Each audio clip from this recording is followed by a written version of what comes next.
bene data bakundwa inshuti z'umusaraba twongeye kubasuhuza mu izina rya Yesu Kristo umwami wacu. Nanone turi kumwe na Uwahirya Mashata uyoboye umuryango w'ivugabutumwa rigembura imitima Ayera Ministry. Nk'uko musanzwe mubizi rero nanone nakanye ko kugira ngo tuganire ijambo ry'Imana nk'uko dusanzwe tubikora, cyane cyane nyine ko ari umuryango w'ivugabutumwa rigembura imitima, tukaba n'ubundi tugiye kuganira ijambo ry'Imana rihumuriza imitima, rihumuriza abantu barimo badukurikira, rihumuriza isi yose, cyane cyane mu gihe n'iki ngiki turimo abantu bari kwibaza ibintu bimeze bite, ariko aka ni akanya ko kugira ngo duhumurize iyo mitima. Ijambo ry'Imana rero tugiye kumva turarisoma muri Yesaya 40 umurongo wa mbere kugera ku wa kabiri, niho insanganyamatsiko yacu iri, aho ritubwira ngo nimuhumurize abantu banjye. Uwiteka akavuga ati mubahumurize. By'umwihariko rero tukaba turi kumwe n'umutumirwa wacu Pastor Ndahayo Benjamin, akaba ari we ugiye n'ubundi kutuganiza ijambo ry'Imana rihumuriza iyo mitima, namwe mwese mudukurikiye kugira ngo ibafashe, Imana itugire neza. Pastor rero tubahaye karibu, Imana ibahumugisha. Murakoze cyane, Yesu agumugisha cyane umwanya mwiza uduhaye kugira ngo tuganire ijambo ry'Imana. Natwe turabararitse kugira ngo tubashe gusangira umwanya muto w'ijambo ry'Imana tugiye kumva. Insanganyamatsiko kuko bababwiye ni ijambo rivuga ngo muhumurize abantu banjye. Muri Yesaya ibice 40 umurongo wa mbere kugeza ku murongo wa kabiri niyo tugiye gusoma. 40 Yesaya guhera ku murongo wa mbere kugeza ku murongo wa kabiri. Aravuga ngo nimuhumurize abantu banjye, mubahumurize ni kw'Imana yanjye ivuga. Muvuge izururutsa imitima y'ab'i Yerusalemu, mukomere muhabwire ko intambara zaho zishize, kandi yuko gukiranirwa kwaho hakubabariwe, n'ibyaha byabo byose ko habibabariwe kabiri n'Uwiteka. Haleluya. Tumaze gusoma ijambo ry'Imana tugiye kuganira. Aya ni amagambo y'umuhanuzi Yesaya. Yesaya yahanuye Imana yamuhagurukije mu gihe kigoye cyane, igihugu ko bw'Isiraheli bari mu bibazo bikomeye cyane by'ibihugu byari bahanye imbibe, byari ko bishaka kubarwanya. Umwami wa Ashuri, Senakerebo, ndetse haza n'abandi b'Ababuloni.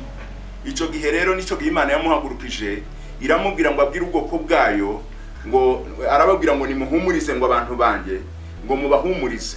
Icyo Imana ishaka, yashakaga nuko bahumuriza ubwoko bw'Isiraheli, nubwo bari batewe ubwoba n'ingabo zikomeye za Ashuri, bari batewe ubwoba n'ingabo zikomeye za Babuloni. Imana yarababwiye ngo nimuhumurize abantu banjye. Rero mwene data, ijambo ry'Imana rikugezeho rikubwira ngo nubwo ubona ibirumbara imbere yawe, intambara nyinshi ubona zikugarije, ijambo ry'Imana rikugezeho rikubwira ngo humura. Uhumura, Uwiteka ari kumwe nawe. Uwiteka arashaka kukubera igisubizo. Icyatumye yohereza Yesu nta kindi ni ukugira ngo abashe kugutura imitwaro no kukikorera imitwaro. Aravuga ngo nimuhumurize abantu banjye, ngo mubahumurize ngo niko Uwiteka Imana yanyu ivuga. Rero ngo aze kubabwira ijambo ryantangaje cyane. Arabwira ngo muvuge izururutsa imitima y'Abisiraheli. Arabwira ngo muhumurize imitima y'ubwoko bwanjye, kandi ngo muvuge izururutsa imitima y'Abisiraheli.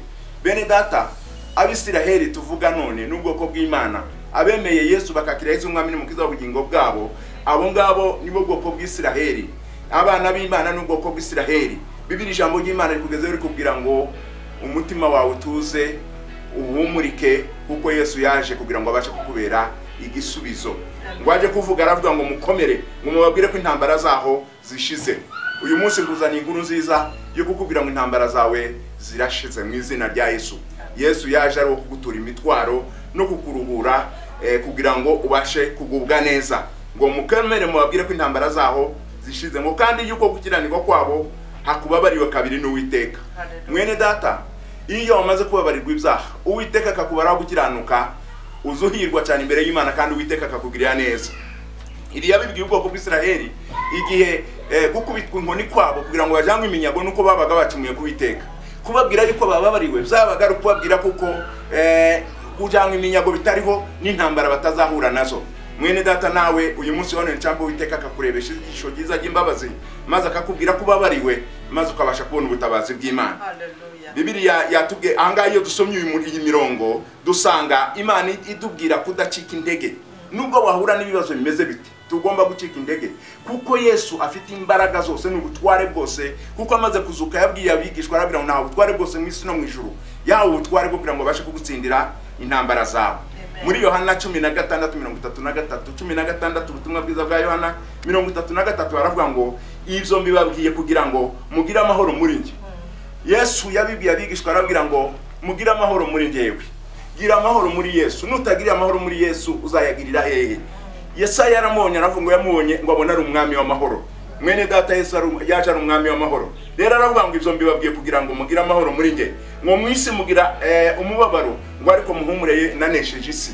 Mwisi tugomba guhura n'intambara zanga zakunda.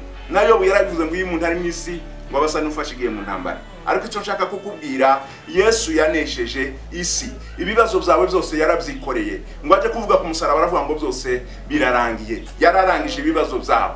Ibisigaye nibyo kudukanga nibaringa gusa, ariko ibibazo byacu Yesu yagize gute yarabyikoreye. Mu gihe wahisemo gukorera Imana cyangwa se gukizwa no gukorera Imana, ni ngombwa kugomba guhura n'ibibazo bikurikira. Ubutangiye imibereho mishya. Iyi mibereho mishya iragora cyane. Uba utangiye guhangana n'abanzi bashasha mu rugendo rujya mu ijuru bashaka kwangiza kwizera kwawe. Ibyo Satani agamije nta kindi no kugira ngo yangize kwizera kwawe. Ariko ibuka ko ijambo ry'Imana ryatubwiye ngo Yesu yanesheje isi. Ibi ngibi rero nubimenya bizagufasha kudacika intege, bizagufasha kudatentebuka, bizagufasha kudatinda ku ntambara, ahubwo ugatinda kwitanga igisubizo ariyo Mana yacu. Rero mwene data igihe kirageze cyo kumenya yuko Yesu yanesheje isi kandi ari wewe yaneshereje wewe nanjye. Ubwoko bw'abanzi bacu turwana nabo ni bwinshi cyane, ariko umwanzi wa mbere ni Satani. Uyu Satani ni umwanzi mubi cyane, kandi abantu bazabareba abantu babatera intambara bakareba abantu. Oya, reba Satani ni urimo gutera abantu bagatuma bateza abandi bibazo. Umwanzi wacu wa mbere ni Satani. Umwanzi wacu wa mbere ni Satani. Wa kabiri ni ya nshuti yawe ya bugufi, kuko ya nshuti yawe ya bugufi yarigiye umubitsa amabanga menshi bwaca akakuvamo ugasanga akubereye ikibazo, ariko umenye ko ari Satani zaba yamukoresheje. Umwanzi wa gatatu rero ni umukunzi wawe cyangwa umuyoboke wawe. Arashobora kuba n'umukristo wawe, nimba uri umushumba, nimba uri iki, nabo bazaba babanzi b'abantu kuko hari igihe agutera ibibazo. Ariko icyo nshaka kukubwira hamwe n'ibyo byose Yesu arari kugira ngo abashe kukubera igisubizo. Muri Luka 22:31 haravuga ngo kandi umwami Yesu aravuga ati Simoni Simoni, dore Satani yabasabye kugira ngo abagosore nk'amasaka. Mwene data ndashaka kukubwira ngo uyu munsi wa none Yesu yanesheje isi. Humurika, nimba ari indwara wahuye nazo, nimba ari intambara bwoko ki, ari ubukene, ari ubushomeri, ibyo byose ni ibibazo tugenda duhura nabyo mu buzima.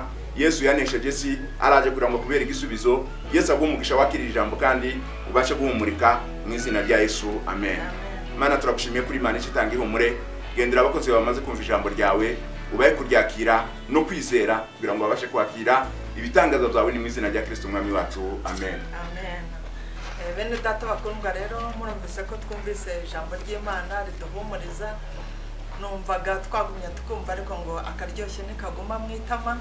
Reka n'ubundi se n'abasubikira ahangaha. Ubwo rero turashima Imana yuko itwikorera imitwaro, cyane cyane muri iki gihe tubona COVID, abantu hirya no hino, ubukungu bwahungabanye, mbese turi kumva ari bicika. Ariko nimureke duhumure, duhumure kuko umwami wacu Yesu Kristo niwe ufite vora, niwe uri kudutwara, kandi tuzi ko mu gihe gikwiriye azadukorera ibikomeye. Murakoze rero kubwira ijambo ry'Imana. Murakoze Pastor ko mwemeye ubutumire bwacu, namwe murakoze kudukurikira. Imana iduhane umugisha namwe utaha. Bye. Amen.